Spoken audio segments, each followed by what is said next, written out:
world and the message it's sending out. Chris. Well, it is a message that has hit the mainstream, and perhaps we should all be listening. That same anger and frustration very clearly raised its head this summer during a concert in San Bernardino County, a concert that could be considered a microcosm of what punk has become.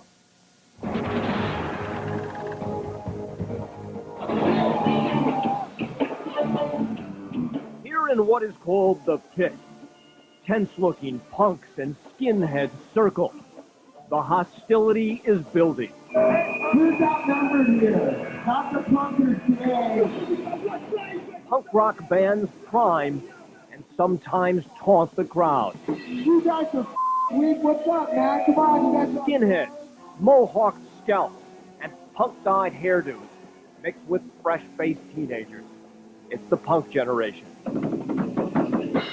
It's about being able to say what you don't like about society, what you like about life. More than 20 punk rock bands are on the bill.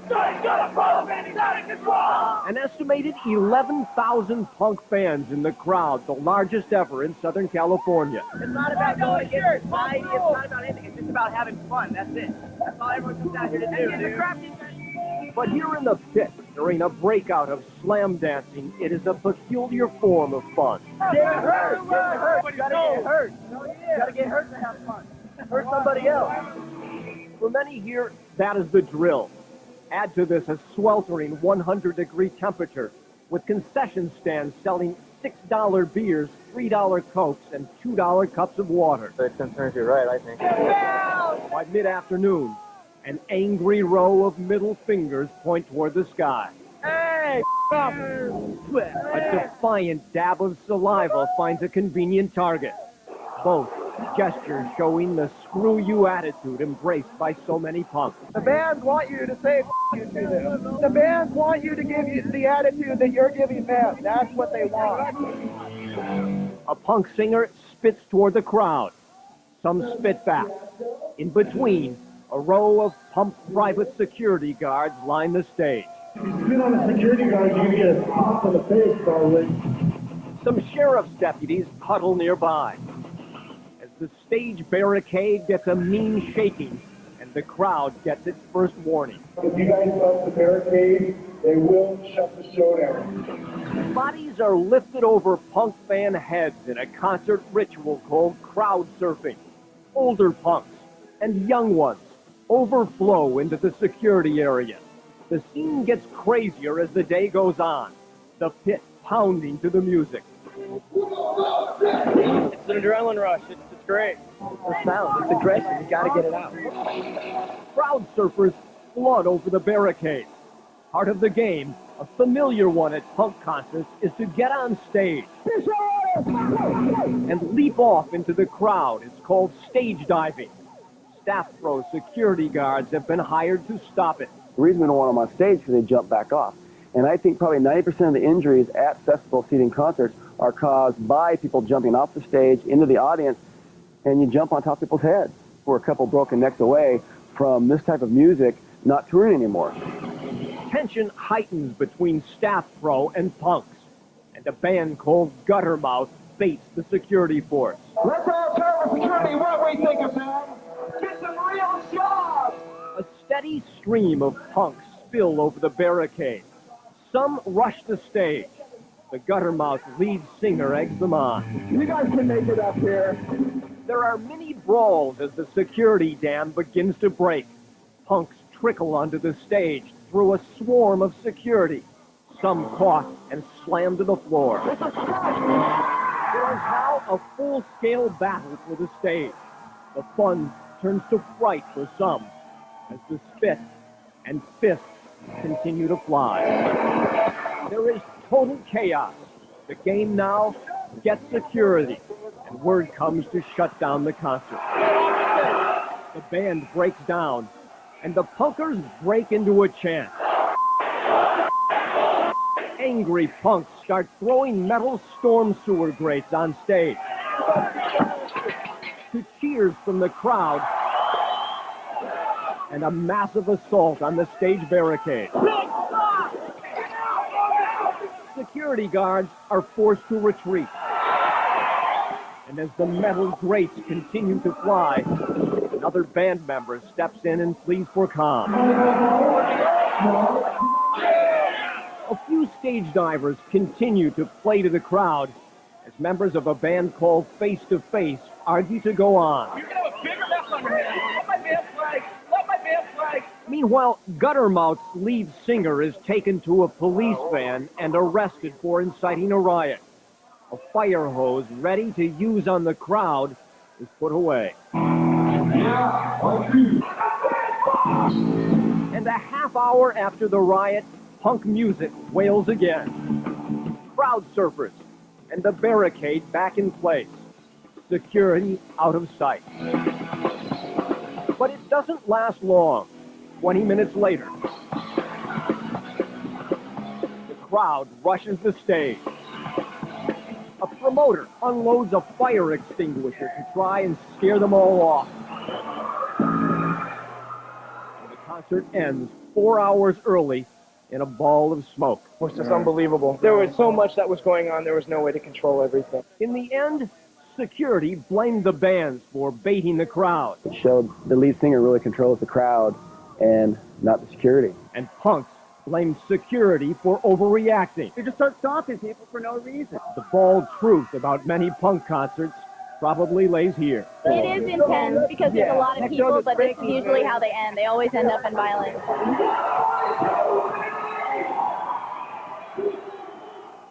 And if a punk concert does not end in violence, even the most dedicated punk rocker admits there is always at least one fight. Some note the same could be said of a Raiders game. But clearly there is a punk rock dynamic that begs for an explosion. Tomorrow, a look at the ingredients to punk chaos. Yeah, that is a wild scene. Wow. All right, we'll see you In tomorrow. America, every generation has the right to be stupid. Joining us now for an inside look at some of that theme in the second part of his series called Punk Invasion. Chris? Well, the punk movement revels in anger and a rejection of the norm. But wrapped up in that package, there is a mixed bag of different skinhead groups, punks, and regular-looking teenagers. All that can be quite confusing. So how's everybody doing rock and roll alive? The punk rock band here on stage is appropriately called the Vandals. I think there's something wrong with every single person here, including me. In the audience here at the Blockbuster Pavilion in DeBoer, there are thousands of punks, skinheads, and straight-looking kids. Punk music brought them all here. The music, man. It's like the 60s, but it's the 90s. But in a wide scope of different kinds of punk rock bands, there is constant tension. I went to another Vandal show and 2 people got stabbed. It was pretty cool. You ain't taking those out. And here at the edge of the concert, a white supremacist with a white pride tattoo is attacked by a punk rocker, who afterwards breaks loose from sheriff's deputies and takes off running. When deputies later catch up with him,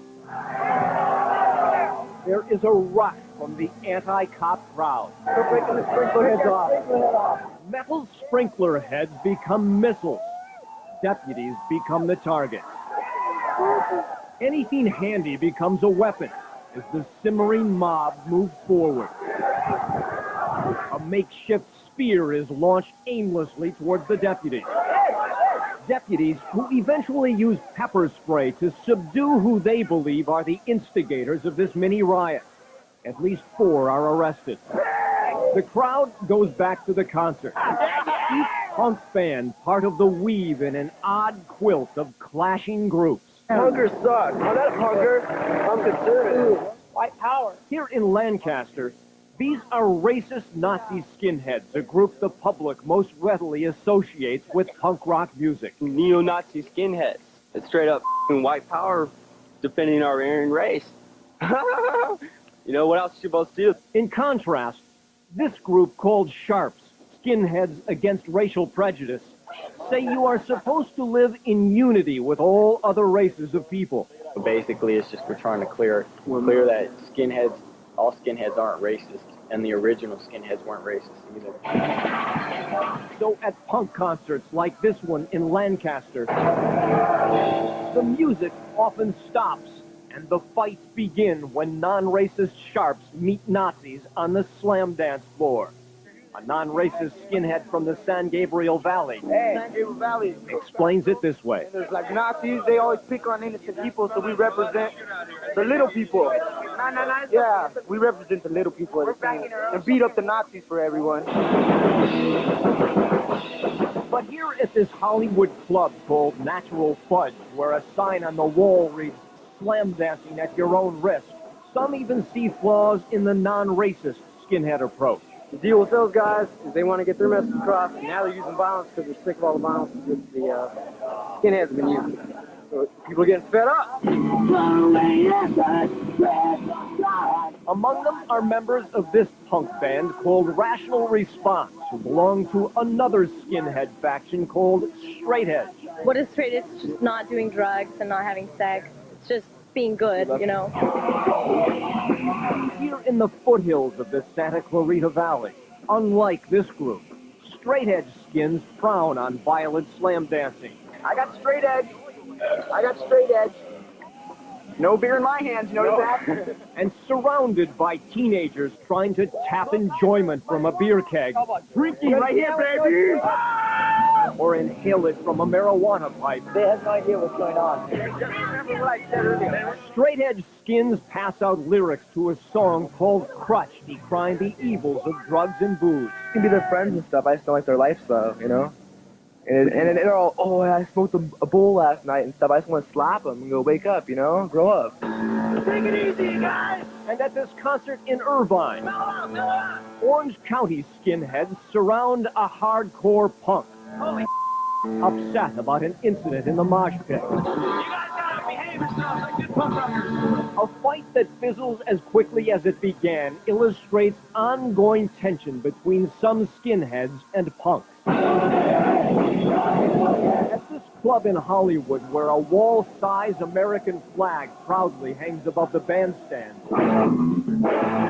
those who call themselves traditional skinheads and tend to be more right-wing boast that they are working-class patriots. I believe this is the land of the free, and I'm the brave, and I'm going to defend this until the day I die.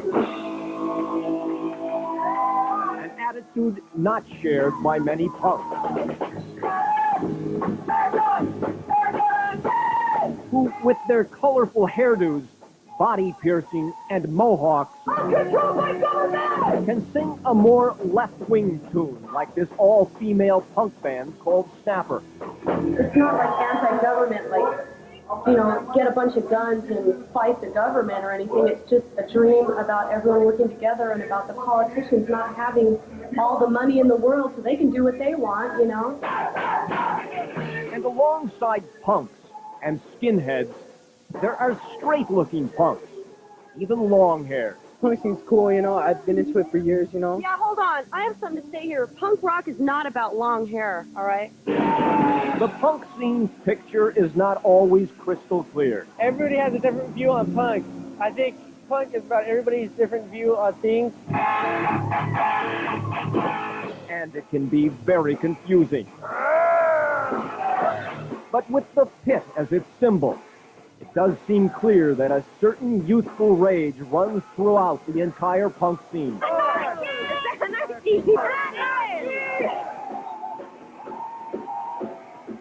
And many punks use that word anarchy to define that rage. It is a theme that pokes through the punk movement as sharply as a nose ring. And we'll have that story tomorrow. And I'll say it again. And in his continuing series called Punk Invasion, Chris Blanchford reports on the rage that runs through this movement. Chris. Well, many punks say it is a social movement dedicated to anarchy. They boast a disregard for authority and a do-whatever-you-want attitude. And social movement or not, it all too often comes off just plain mad.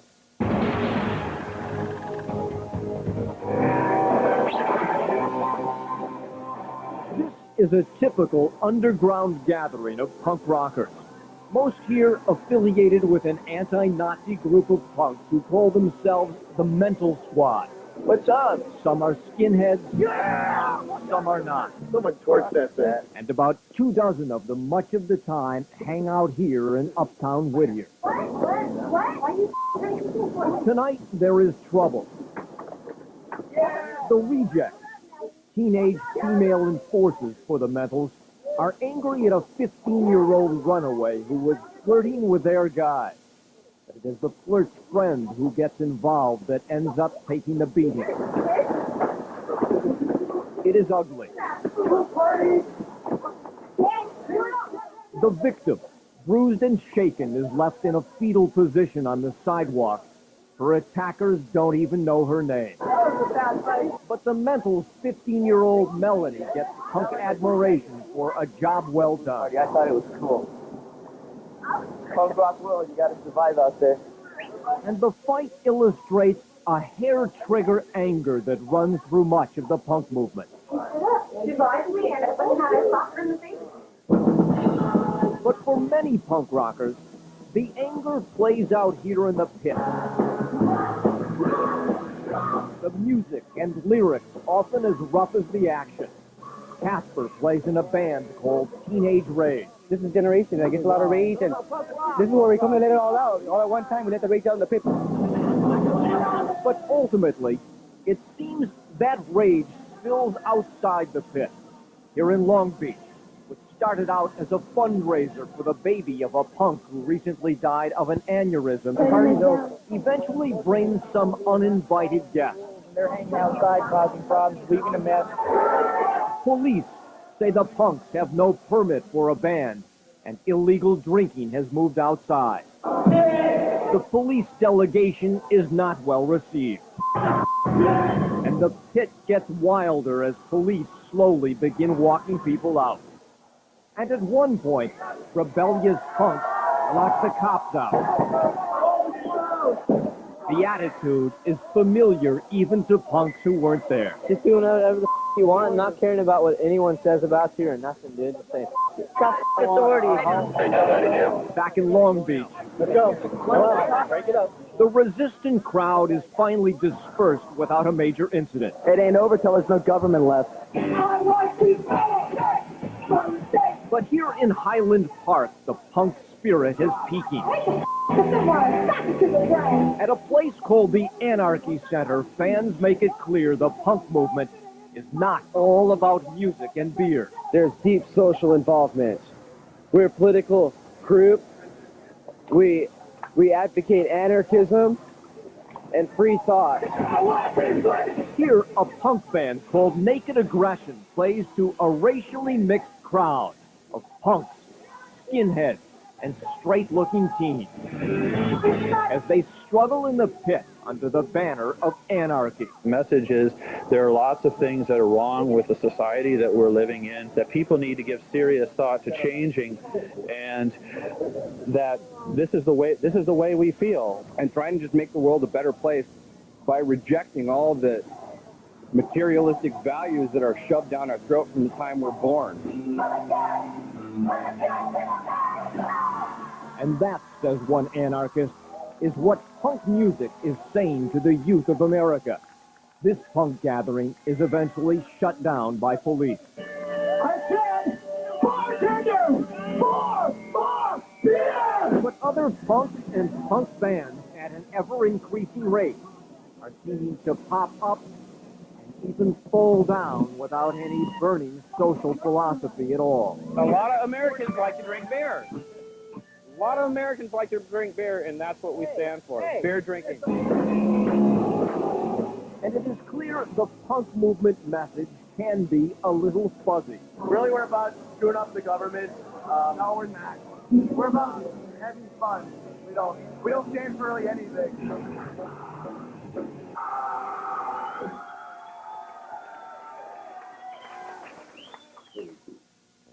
Oh, and with props and gimmicks and body piercings and language that will force your mother out of the room, a lot of punk is just pure shock value in the name of entertainment. Of course, it can be something altogether different. Chris, explain that. Well, for some, punk spells out their own brand of fun. And at the root of the amusement is plenty of beer, shock value, and just plain old entertainment. My name is Rocket, and I'm Rebel Rebel's #1 groupie. Rebel Rebel rule. This guy has a talent for... Give me that cigarette! Damn it, give it to me. putting cigarettes out on his head. I do not do drugs. I'm schizophrenic. And it's all a punk put-on by a band called Rebel Rebel. The undisputed heavyweight punk rock champion of the world.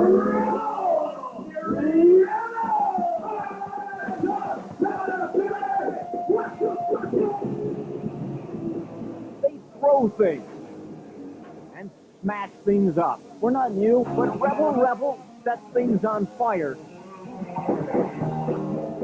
and throws raw meat at the crowd. We're not original. Rebel Rebel just makes a big mess. We're exciting. That's all that matters, you know? Punk rockers Rebel Rebel are not only here to rock, but to shock. We're going to destroy this stage, and then we're going to destroy the rest of America. In line with punk's dark, irreverent humor, but disavowing any lofty punk rock ideals, Rebel Rebel says it's just all entertainment. Everybody's going to make money. We can have too much money. Everybody wants it, but a lot of people won't admit it.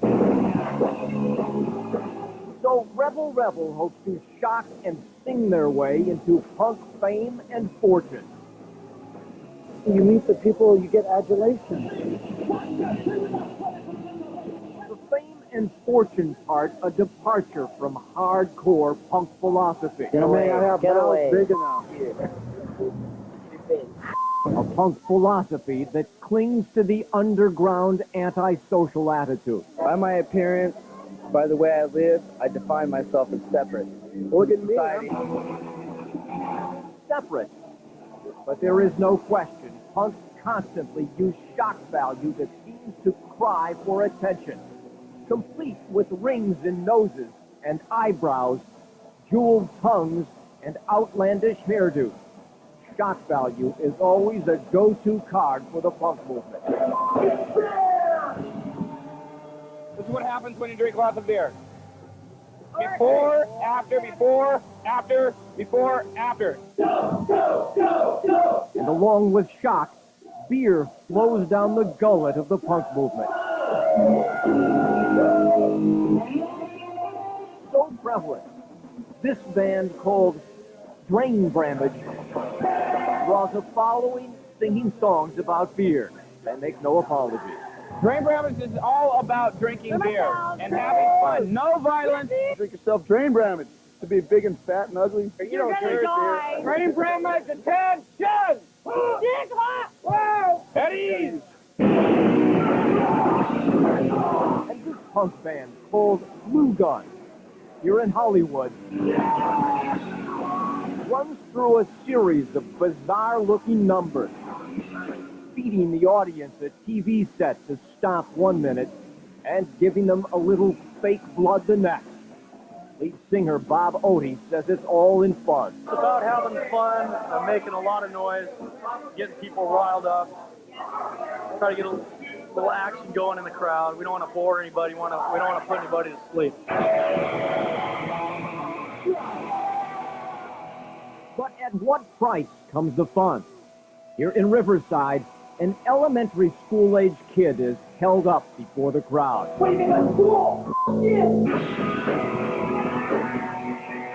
The message to a young boy at best is arguably not a good one. Shockingly punk. At worst, before this group of younger punk fans in Riverside, it could be called shameful. It's time for anarchy to reign supreme.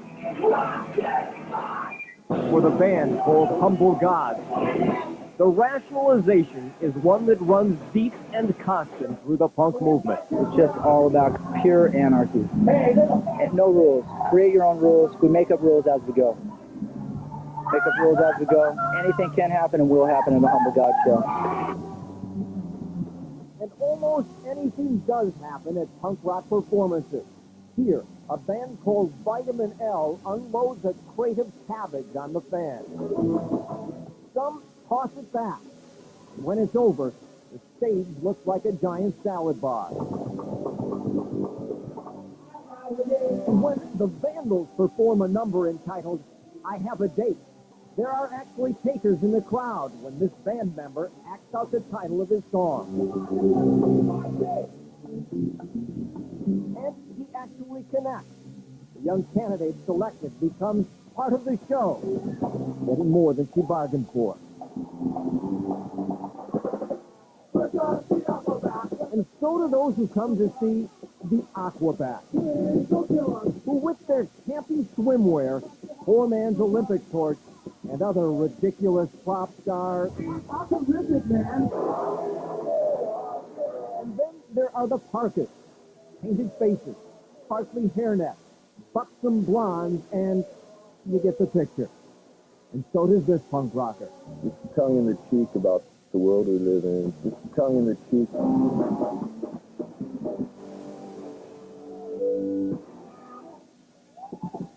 But the tongue is not the body part most identified with the punk movement. The mohawk or the bald head is probably more of the trademark. Tomorrow, we will focus on those skinheads who say they are misunderstood, but who many blame for the violence in the punk movement. All right, so explain that misunderstanding tomorrow. And there's a vicious rumor going around that John is going to be shaving. The skinheads are chanting their approval. The next song is entitled The Chosen One. The chosen ones are me. The chosen ones are you. That's right. The name of the punk rock band on stage is the Toughskins. As they play, skinheads, some arm in arm, slam dance in the pit below. Another dives off the stage and is carried away by fellow skins. Bald heads bob to the punk rock music. It is skinhead night here at this Hollywood club on the Sunset Strip, and tattooed shoulders bang against each other in the pit. Not really violent, because, I mean, if you look at everybody, it's like everybody's cooperating. You fall down, they pick you up. I mean, Yeah. it's aggression, yeah. It's just aggressive. Yeah. And near the end of the concert, that aggression explodes.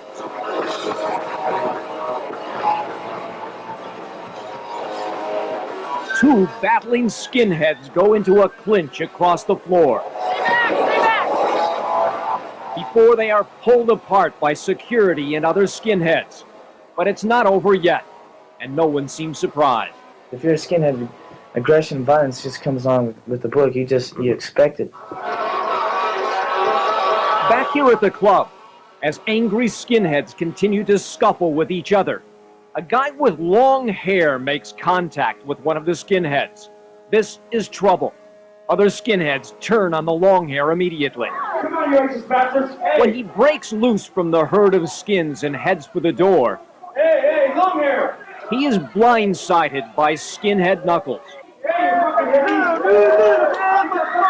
of here. And when he hits the floor, is swarmed by bald heads and bare fists. Beating that guy up. His crime? He pushed that guy, and it was just, you know, he was just in the wrong place. If he's not a skinhead, you're just going to hit him. It wasn't a skinhead, really, you know? It wasn't a skinhead. If you don't have any respect for somebody, why would you try not to hit him? Meanwhile, out of the sight of our camera, the long hair slips out with bruises and a battered ego. Where's Carson? But this Carson skinhead who appeared to throw the first blows of the evening, and his original target, a skinhead from a group called Hooligans, are still going at it. It's a common sight. Ever since, I guess, the skinhead cult started, they've been fighting, you know, with each other. This one ends with a skinhead embrace. But skinhead anger continues to simmer until the end. Take it outside, everybody. Take it outside. Good night. Sheriff's deputies arrive to make sure that everyone heads for home. It's all fun and games. We've been at shows that, like, where like 50 people have been fighting at a time. It's like, it's just intense, and like then the cops come, and then people fighting cops. It's just like it's fun. But even within the punk movement, many punkers say the skins can get under your skin. The only real violence you get is from like the skinheads. The center of action at every punk concert is the pit.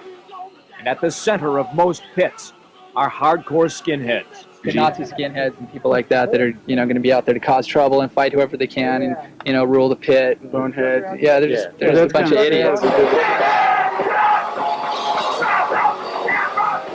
But skinheads are quick to point out most of them are not Nazis. They say they are patriots, and they are quick to defend themselves. Skinheads aren't bad people.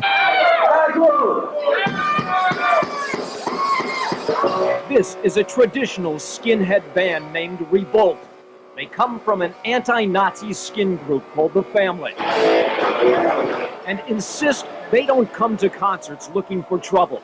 They are just working-class youth ready to stand up for themselves. Because a lot of people will like disrespect, like a skin in a certain way, or and then they'll just get beat up for it.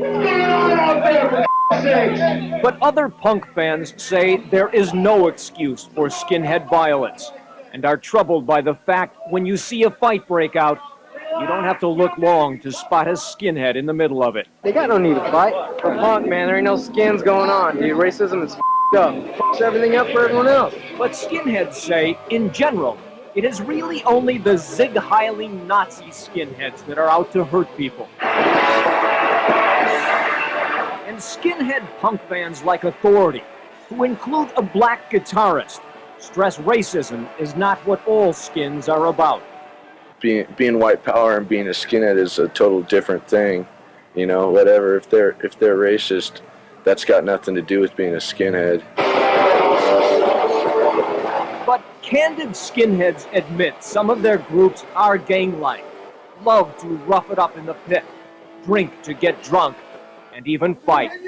And if other punks don't like it, to hell with them.